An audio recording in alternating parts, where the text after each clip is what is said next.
Hello again, welcome to Koshi's Story Corner. Today when we read Daisy All Sorts, I'm going to talk about the narrative structure of the book.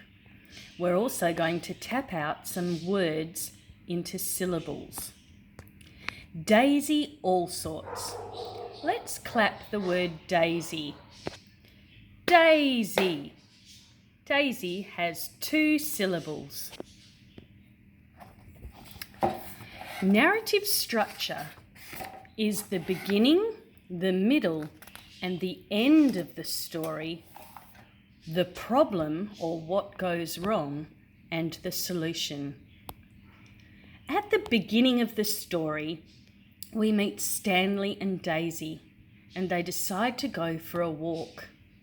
But soon after that, a problem happens. I'll tell you as we go along. Daisy All Sorts. Daisy was an ordinary dog. Every day she went for an ordinary walk with Stanley. Let's clap the syllables in Stanley. Stanley.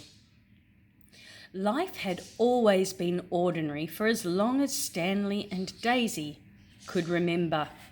Now that's a clue the author uses to say life has always been ordinary, but something is about to happen. And we know what that is, because here it is. Everything changed the day Stanley brought himself a bicycle. A beautiful, brand new bicycle with a beautiful, brand new helmet. Let's clap the syllables in helmet. Helmet. He put on the helmet and buckled it under his chin. He swung his leg high over the bar and called, Daisy! Now this act of buying a bicycle is what starts the story going, because it creates a bit of a problem. Stanley was off down the hill. Daisy ran fast, very fast, but she couldn't keep up. Let's clap the syllables in up. Oh, I did it wrong. Up. It's only 1 syllable. Now Daisy can't keep up, and that's the beginning of our problem. Stanley waited for her at the bottom of the hill, and while he waited, Bella came out of her house to admire his beautiful brand new bicycle and his beautiful brand new helmet. At last, hot and tired, Daisy arrived. Oh, you poor thing, murmured Bella. Did you get left behind today? And she went inside for a bowl of water.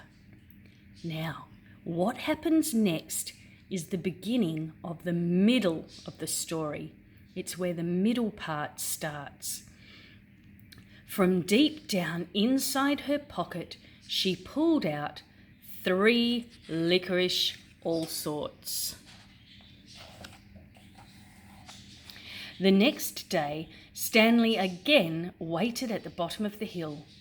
When Daisy arrived panting, Bella gave her a bowl of water, but this time there were no licorice all sorts. Now that becomes the problem. We know what happens next, don't we?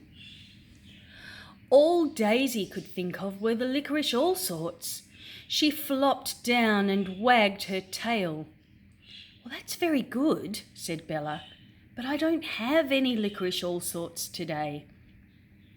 Daisy wagged her tail harder than she had ever wagged it before. Let's clap the syllables in the word licorice. Licorice. And again, licorice. 3 syllables. She tried every trick she knew. She danced doggy dances. She sang silly songs. She barked, she bounced, and she begged, but Bella didn't have any licorice, all sorts. Now that is a problem. And this is where the problem really happens. When Stanley was ready to go, Daisy wouldn't come. Daisy was waiting, hoping for at least one lovely licorice lolly. "Daisy!" called Stanley. He called and he coaxed. He pushed and he pleaded. He grumbled and he growled. "Daisy!" But Daisy wouldn't move. Now that is a big problem. So Stanley tries to get Daisy home. At last, Stanley picked her up. She was heavy, very heavy. Let's clap the syllables in the word heavy. Heavy. He placed her across the bar of his beautiful, brand new bicycle. Let's clap beautiful. Beautiful. And again, beautiful. 3 syllables. Then, huffing and puffing, plodding and panting, he wheeled her up the hill and all the way home. When they got home, Stanley was exhausted. Let's clap exhausted. Exhausted. What was he going to do tomorrow? He has got a problem, hasn't he? When tomorrow came, Daisy started early. She reached Bella's house long before Stanley. All she could think about were the lovely licorice all sorts. "Please, Bella," begged Daisy, "please." Bella gave her a bowl of water as before, but no licorice all sorts. "I love you, Bella," licked Daisy, with lots of sticky, licky love kisses. But still there were no licorice all sorts.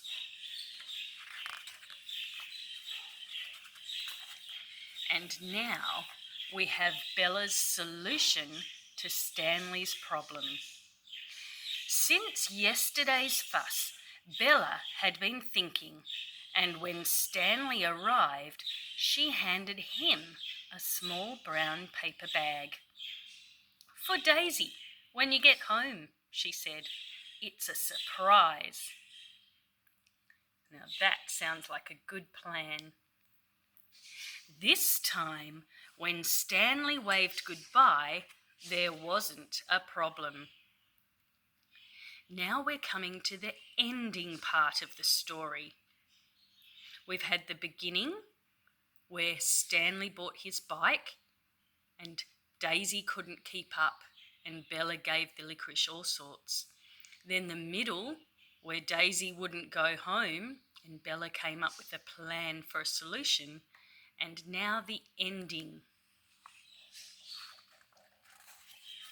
There was no problem because Daisy followed the bag all the way home. When they got home, Stanley gave her the contents of the little brown paper bag that Bella had given him. What do you think was inside? Not 3, but 4 licorice all sorts. Daisy was so delighted. Let's clap delighted.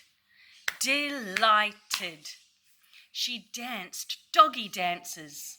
She sang silly songs. She barked, she bounced, and when she was quite finished, she bowed. And after that, nothing was ever ordinary again. Let's clap ordinary. Ordinary. Ooh, that sounded like 4. Ordinary. Yep, 4 syllables. That's a big one. Well, that's the end of the story. I hope you've enjoyed reading about Daisy Allsorts. I think it's been quite a great book. I'll see you again next week. Bye.